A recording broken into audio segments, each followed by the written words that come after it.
지난 3월 22일에 인도하심이라는 제목으로 말씀을 전한 바 있습니다. 오늘은 두 번째 시간인데요. 어쨌든 3월 22일 날 그날은 참 저한테는 생생한 날입니다.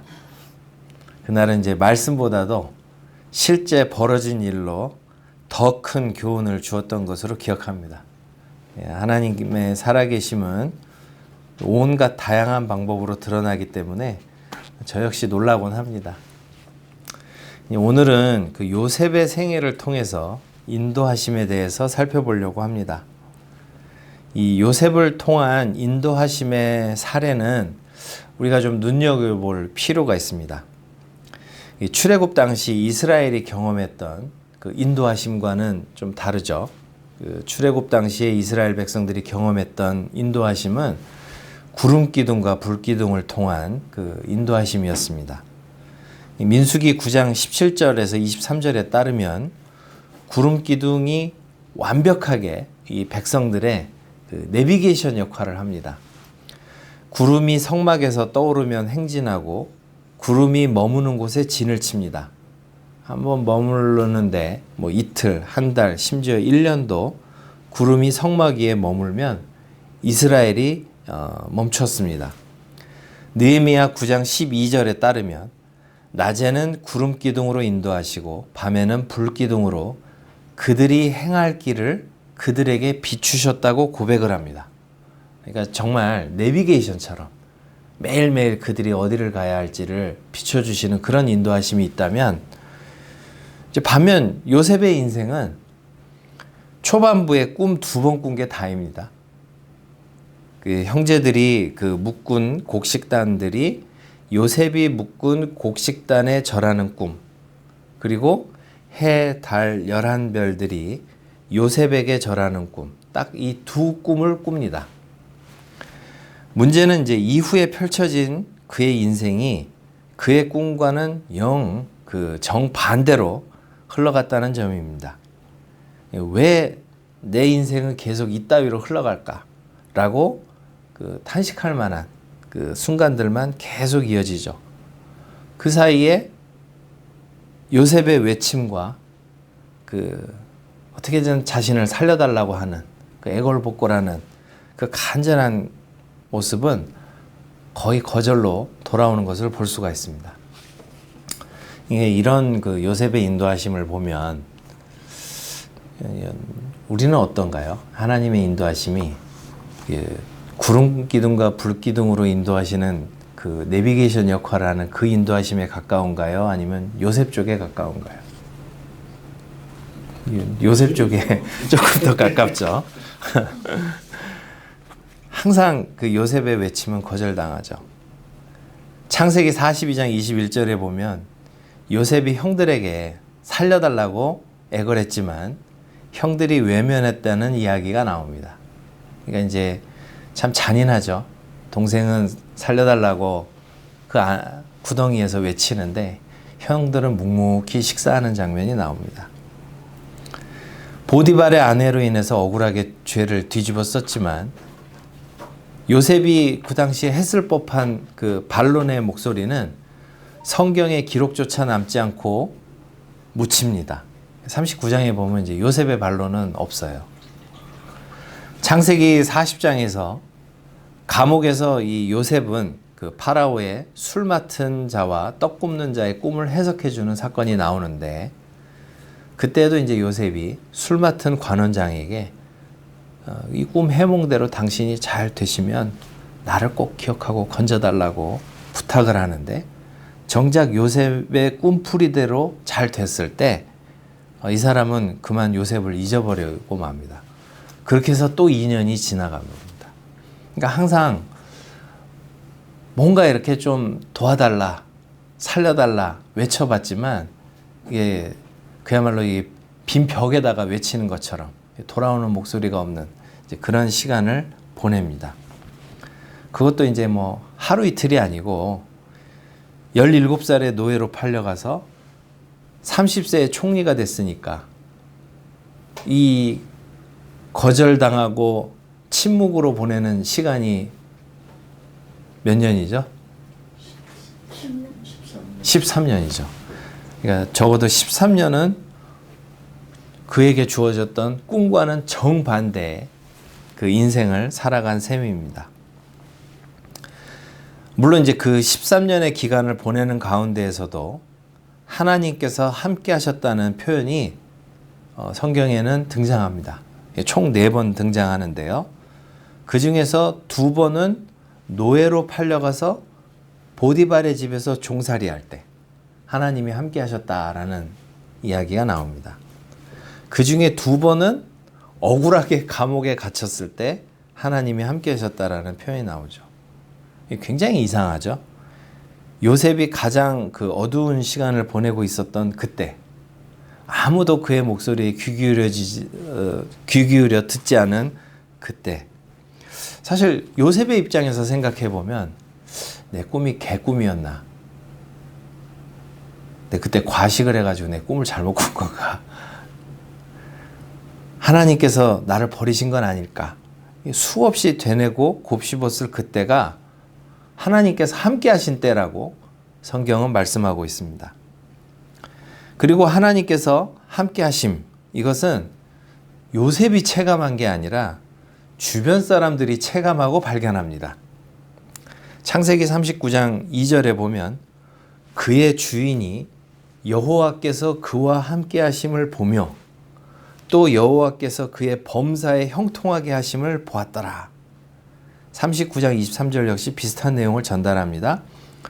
간수장은 그의 손에 맡긴 것을 무엇이든지 살펴보지 아니하였으니 이는 여호와께서 요셉과 함께 하심이라. 여호와께서 그를 범사에 형통하게 하셨더라. 요셉은 계속 꼬여봐 가는데 주변 사람이 볼 때에는 뭔가 하나님의 은혜를 입은 사람 같다.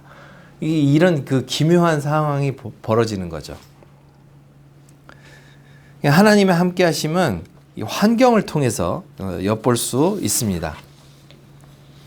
창세기 39장 5절. 여기서 그라는 건 이제 보디발을 가리키는 표현인데 그가 요셉에게 자기의 집과 그의 모든 소유물을 주관하게 한 때부터 여호와께서 요셉을 위하여 그 애굽 사람의 집에 복을 내리심으로 여호와의 복이 그의 집과 밭에 있는 모든 소유에 미친지라. 요셉은 계속 꼬여가는데 요셉이 가는 곳 주변은 잘 돼요. 이런 현상이 나타난다는 것입니다. 하나님께서 함께 하심을 주변의 환경을 통해서 보여주시는 거예요. 이게 참 환경이라는 것이 애매한 것 같습니다. 요셉 스스로 봤을 때는 나는 계속 밑바닥으로 굴러떨어지고 있는데 내가 가는 주변은 잘 되는 이런 상황.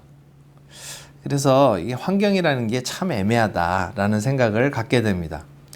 그럼에도 불구하고 이 주변 사람들의 반응, 주변 사람들이 그 사람을 봤을 때의 반응, 그리고 환경은 하나님께서 함께 하심, 하나님께서 인도하심을 알아보는 표식으로 기능할 수 있다는 것을 우리는 요셉의 이야기를 통해서 발견할 수 있습니다. 이제 좀 애매하기는 해도 이제 환경이 약간은 하나님의 인도하심을 알아볼 수 있는 사인으로 작동할 수 있다. 이제 그게 하나의 단서가 될 수 있는데요. 근데 이제 분명한 사인은 있습니다. 그게 뭐냐면 죄는 하나님의 뜻이 아니라는 것은 분명합니다. 요셉 개인에게 그 꼬인 환경을 벗어날 기회처럼 위장에서 찾아오는 그 죄의 유혹이 있습니다. 여러분들 잘 아시는 것처럼 바로 보디발 아내의 유혹이죠. 우리가 생각할 때 단순히 그냥 어떤 성적인 유혹 정도로만 생각을 하는데 이게 단순한 성적인 유혹이 아닙니다. 창세기 39장 7절에 보면 이렇게 말씀하죠. 그 후에 그의 주인의 아내가 요셉에게 눈짓하다가 동침하기를 청하니 라고 성경에 기록되어 있습니다. 여기서 눈짓하다가 라는 이 표현은 원래 그 히브리 말을 직역을 하면 눈을 들다라는 표현이에요. 그래서 이제 눈을 들다 그러니까 이게 뭔가 눈짓하다가가 아니겠나. 왜냐하면 그 뒤에 보면은 그 동침하기를 청하니라고 하니까 뭔가 이렇게 그 유혹의 사인을 보낸 것이 아닌가. 우리 성경 번역자들은 그렇게 생각을 한 것 같은데, 이 눈을 들다라고 하는 이 표현은 사실 그 히브리어 관용구로 어떤 대상을 주목하거나 강한 의도를 가지고 바라볼 때 그냥 쓰는 말입니다. 그러니까 윙크했다라는 말은 아니에요. 창세기 13장 10절, 롯이 눈을 들어 요단 지역을 바라본즉. 그러니까 이제 아브라함이 제안하잖아요. 눈을 들어 바라봐서 하여튼 네가 뭐 좌하면 우하고 할 때 어디가 내 땅인가 하고 이제 관심 있게 지켜보는 그것을 눈을 들어 바라본다고 표현합니다. 창세기 22장 4절에 보면 아브라함이 눈을 들어 그곳을 멀리 바라본지라. 이런 때도 그때 쓰니까 이게 윙크했다는 뜻은 아니겠죠, 분명히. 시편 121편 1절, 내가 산을 향하여 눈을 들리라. 그것도 뭐 산을 향해서 윙크, 물론 바람 불어서 먼지 들어가면 할 수 있지만 윙크했다는 의미는 아니에요. 그냥 주목해서 바라봤다는 뜻입니다. 그 주인의 아내가 요셉을 아주 주목해서 또렷이 바라보다가 동침하기를 청하니, 이렇게 돼 있죠. 그리고 이제 본색을 드러냅니다. 나와 동침하자. 이렇게 표현되어 있는 것을 우리 성경은 완곡하게 동침하기를 청하니 이렇게 번역을 해놨습니다.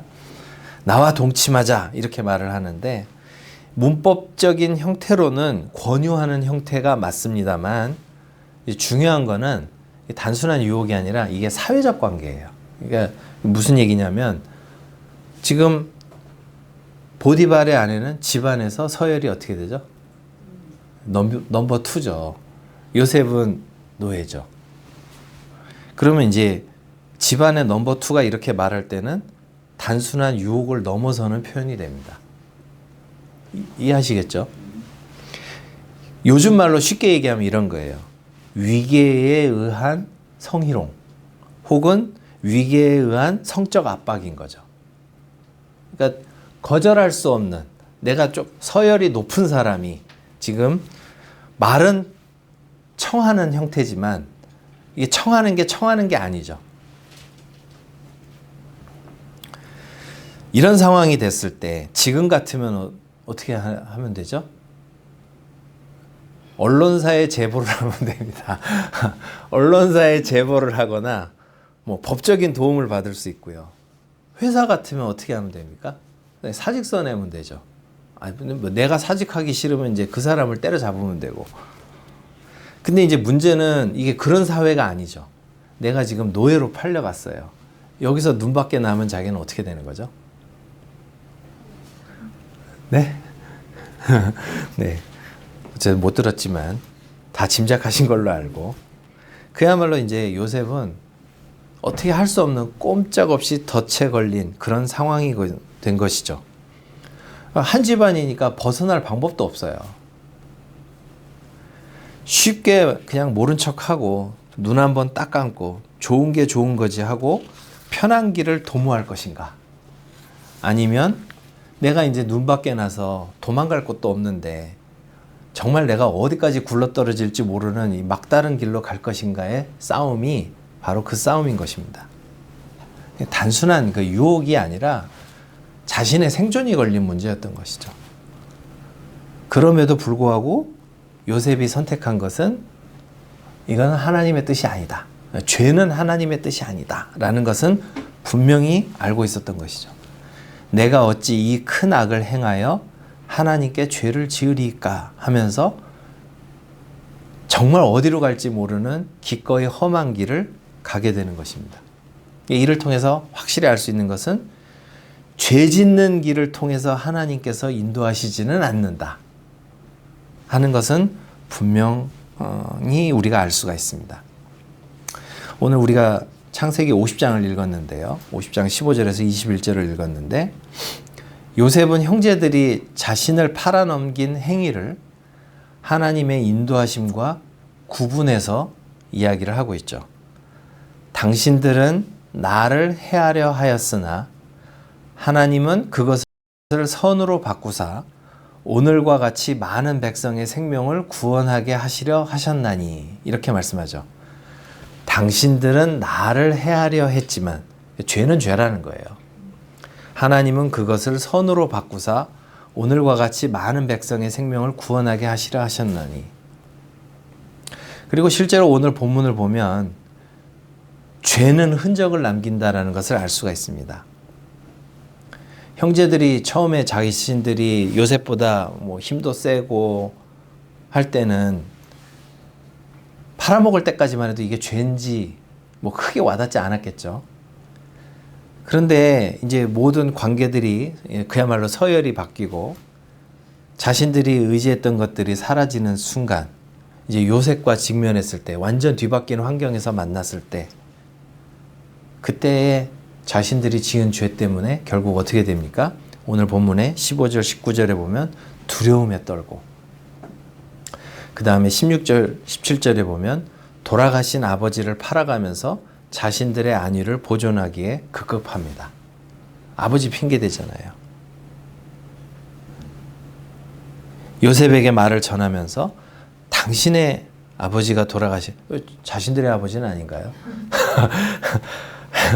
어떻게든지 요셉에게 뭔가 이렇게 부담을 지우려고 당신의 아버지가 돌아가시기 전에 명령하여 이르시기를 너희는 이같이 요셉에게 이르라 내 형들이 내게 악을 행하였을지라도 이제 바라건대 그들의 허물과 죄를 용서하라 하셨나니. 실제로 야곱이 요셉에게 죄를 용서하라는 말을 남겼는지에 대해서 성경은 침묵하고 있어요. 이 말이 사실인지 거짓말인지 우리가 명확히 알 수는 없어요. 그렇지만 저는 생각할 때 거짓말 같아요. 왜 그러냐면 정말 야곱이 그럴 마음이 있었다면 용서를 하는 당사자인 요셉을 제쳐놓고 이런 이야기를 했을까? 저는 그게 많이 좀 의심스럽습니다. 그러니까 그렇게 본다면 거짓말일 가능성이 농후하죠? 그러니까 어떻게든지 살아남기 위해서 이제 아버지까지 팔아넘기는 거예요. 이게 그 죄의 속성을 보여주는 것인데요. 한번 죄에 발을 담궈 버리면 죄는 그것을 덮기 위한 또 다른 죄를 불러온다는 이런 특징이 있죠. 그리고 나서 18절에서도 보는 것처럼 아울러 스스로를 종으로 자처하게 만듭니다. 그의 형들이 또 친히 와서 요셉의 앞에 엎드려 이르되 우리는 당신의 종들이니이다. 팔아넘길 때 이런 날이 올 줄 알았겠어요? 그러니까 죄라는 거는 딱 그 순간만 보게 하고 그것을 덮기 위해서 또 다른 죄를 불러오고 결국은 자신들을 종으로 만드는 그런 속성이 있다는 것을 창세기는 이렇게 우리에게 고발하고 있는 것입니다.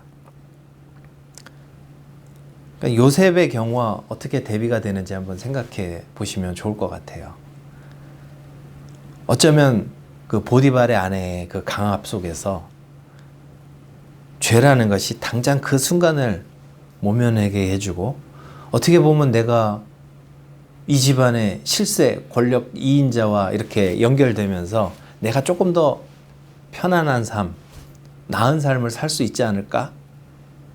그런 유혹이 찾아올 수 있지만 이것은 하나님의 방식이 아니라는 것이죠. 죄는 늘 마음에 남아서 그 형들이 아무리 가슴속에서 기억 속에서 지우고 덮고 하려고 해도 10여 년이 지난 그 시점에서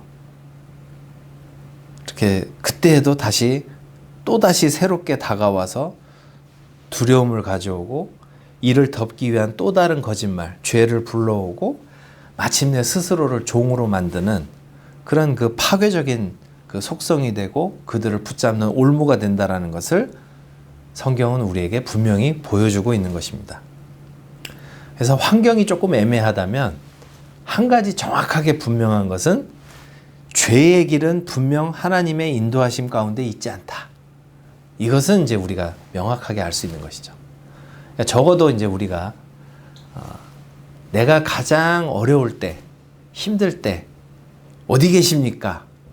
내가 느끼지는 못해도 하나님께서 환경을 통해서 내 주변 사람을 통해서 알게 해주시는 그런 경우도 있고, 또 분명한 것은 죄의 길은 아무리 그게 달콤하게 다가온다 한들 하나님의 인도하신 가운데 있지 않다 하는 것은 우리가 요셉의 생애를 통해서 알게 되는 것입니다. 이 요셉의 생애는 어찌 보면 추상적이고 막연한 꿈에서 출발해서 어두움의 긴 터널을 지나서 구체적으로 성취되는 구조를 가졌습니다. 사실 우리가 그렇기 때문에 이 요셉의 모델을 따르는 많은 분들이 하나님 인도하시면 잘 모르겠다, 이렇게 느끼는 순간들이 많다는 거예요. 그렇지만 추상적이고 막연한 꿈에서 출발해서 어두움의 긴 터널을 지나서 마침내 구체적으로 성취되는 이 구조를 가졌기 때문에 언젠가는 분명해진다 하는 것은 우리가 알 수 있죠. 사실 그 기간을 지나는 이 13년 동안 요셉은 하나님의 인도하심을 실감하기 어려웠겠죠. 정말 왜 내 인생은 계속 이렇게 뒤틀리고 꼬여만 가는가? 도대체 하나님의 인도하심은 어디에 있는가? 숱하게 질문을 던지고, 모르겠습니다. 이분이 훌륭한 분이니까 안 그랬으리라고 생각은 되지만, 저같이 개복치 스타일들은 진짜 계신 거 맞냐고 이런 불손한 생각과 말도 한 번쯤은 툭툭 내뱉었을지 모르겠어요. 그런데 분명한 것은 어느 시점에서 돌아보니 분명해지는 거죠. 그런 가운데서 한 가지 분명한 변화는 요셉이 형제들을 용서하고 그의 자녀들까지 기르겠다는 거인으로 성장해 있다는 것은 분명합니다.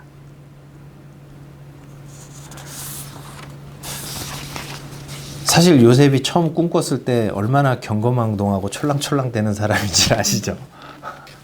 이게 지금 자기가 무슨 말을 내뱉는지도 모르고, 이게 요즘 말로 얘기하면 메타인지가 부족한 사람 아닙니까? 내가 이런 꿈을 꿨어요 라고 자랑할 때 우리 형들은 어떻게 생각할까? 우리 아버지 어머니는 어떻게 생각할까? 딱 그 입장 아닙니까? 이게 그런 철없는 사람에서 나중에 보면 오히려 하나님의 섭리를 발견하고 형들을 위로하고 내가 당신들과 당신들의 자녀를 기르리이다 하고 간곡한 말로 위로하는 그런 엄청난 거인으로 성장해 있는 모습을 볼 때에 우리가 요셉의 생애를 가만히 생각해 본다면 내가 지금 지나는 이 순간이 막연함 가운데 있다고 두려워할 필요가 없다는 것은 분명한 것이죠.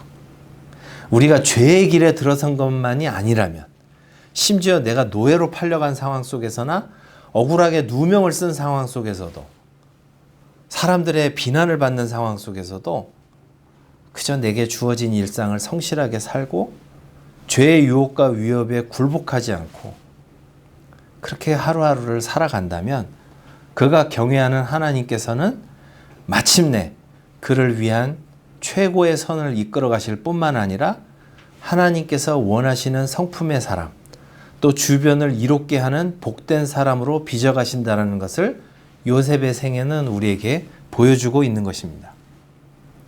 더 길게 돌이켜보면 아브라함에게 주셨던 약속이 가장 극적이고 아름답게 성취된 후손이 요셉이죠. 아브라함에게 어떤 말씀을 주셨습니까? 창세기 12장 2절에서 3절. 하나님께서 아브라함을 처음 부르셨을 때 주신 말씀이 있습니다. 내가 너로 큰 민족을 이루고 내게 복을 주어 내 이름을 창대하게 하리니 너는 복이 될지라. 너를 축복하는 자에게는 내가 복을 내리고 너를 저주하는 자에게는 내가 저주하리니 땅의 모든 족속이 너로 말미암아 복을 얻을 것이라 하신지라. 이 약속을 주셨는데 땅의 모든 족속이 너로 말미암아 복을 얻을 것이라라는 이 말씀이 아브라함, 이삭, 야곱, 그리고 야곱의 12아들 중에서 한번 우리가 생각해 볼 때 창세기 속에서 가장 아름답게 성취된 사람 누구를 꼽으시겠습니까? 요셉이죠.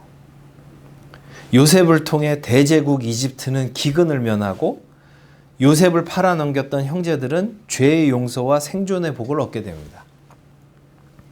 요셉만큼 스케일 큰 사람이 없어요. 이를 통해서 우리가 생각해 볼 때 우리가 또 남의 인생이라고 또 쉽게 생각할 게 아니죠. 우리가 남의 인생은 또 쉽게 생각하는 경향이 많아요. 군대 갔다 온 청년들이 제일 힘들어하는 게 뭐냐면 자기는 정말 너무 힘든 시간을 보내다가 휴가를 나왔는데 집에서 본 사람들이 너는 왜 이렇게 휴가를 자주 나오냐. 요즘 군대가 군대냐, 이 어린이집이지 막 이럴 때 얼마나 미치는 거겠어요. 우리가 요셉의 생애를 한번 생각해 보세요. 13년. 남의 인생이니까 뭐 13년 금방 가지 이러지만 자기 인생이 13년을 한번 이렇게 꼬여보시면 얼마나 힘들었겠어요. 그 기간 동안에 하나님의 인도하심이 명확하지 않다고 두려워하거나 낙심하지 마시고 도리어 앞이 보이지 않는 것 같은 고난 가운데서도 함께 하시는 하나님을 신뢰하는 믿음이 필요합니다. 그리고 분명한 것은 어떠한 가운데서도 눈앞의 일시적인 죄의 길을 거절하고 내가 어떻게 하나님 앞에서 죄를 범하겠습니까? 하는 신실하게 하나님 앞에 서 있으려는 이 믿음이 돌이켜보면 훗날 우리를 두려움에 처하거나 부끄럽지 않게 한다는 사실을 꼭 기억하셨으면 좋겠습니다. 뒤돌아볼 때에야 비로소 선명해질 그 완벽한 인도하심을 신뢰하면서 요셉처럼 주변을 살리는 복의 통로로 살아가는 저와 여러분 되시기를 주님의 이름으로 축원합니다. 다 같이 기도하겠습니다. 하나님 아버지, 우리가 살아가는 동안 때로 주님의 함께하심, 주님의 인도하심이 분명치 않다고 또 왜 이렇게 꼬여만 가냐고 불평하지 않도록 우리의 생각과 마음과 입술을 주님 주장하여 주시옵소서. 어떠한 가운데서도 주님을 신뢰하면서 죄와 싸우며 묵묵히 뚜벅뚜벅 주님께서 허락하신 오늘의 일상을 최선을 다해 살아가는 우리 모두가 될 수 있도록 인도하여 주시옵소서. 주 예수 그리스도의 이름으로 기도드립니다. 아멘.